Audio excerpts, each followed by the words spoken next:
So now we're taking a look at the Saitek X52 HOTAS. I've had this HOTAS for 2.5 years, and I got it just right after the launch of Elite Dangerous. Now this HOTAS has a very sci-fi look to it, and it comes in a set of throttle and joystick, which both have LED lights.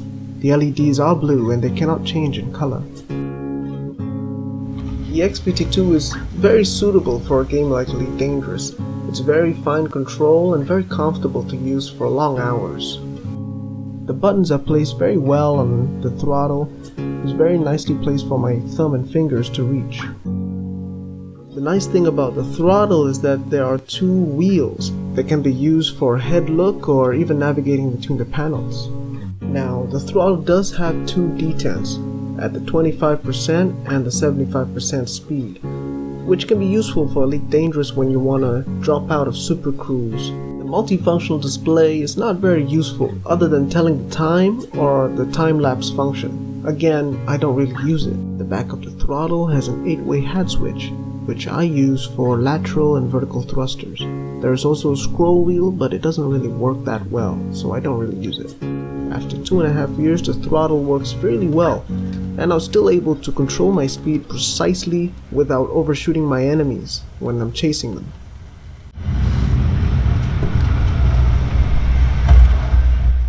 Saitek X52 joystick is very well designed. It's very comfortable to use for long hours, and the buttons are very well placed. At the base of the joystick you can find 3 switches, T1 to T6.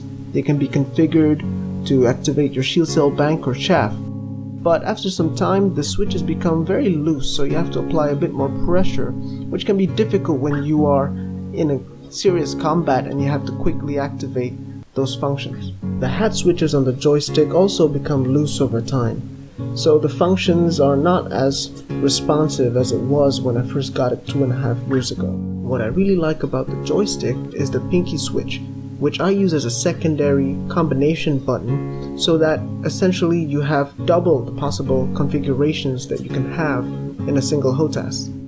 The spring of the joystick does get rusty, so this makes the movement a little bit less smooth. The X52 joystick is very nice to use on Elite Dangerous. The build quality after 2.5 years is still very solid. The only issue of course is the spring, but that can be replaced. Otherwise the buttons still work, and I don't really have to use my keyboard anymore.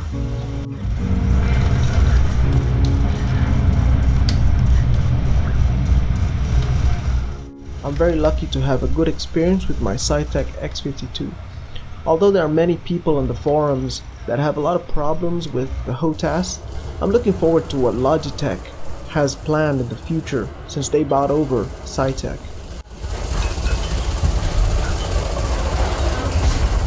So yeah, this is the review of the Saitek X52 after 2.5 years. Please leave a comment on what you think about it, and if you've had any experience with other HOTAS for that matter. Thank you for watching, leave a thumbs up and subscribe, and I'll see you guys next time.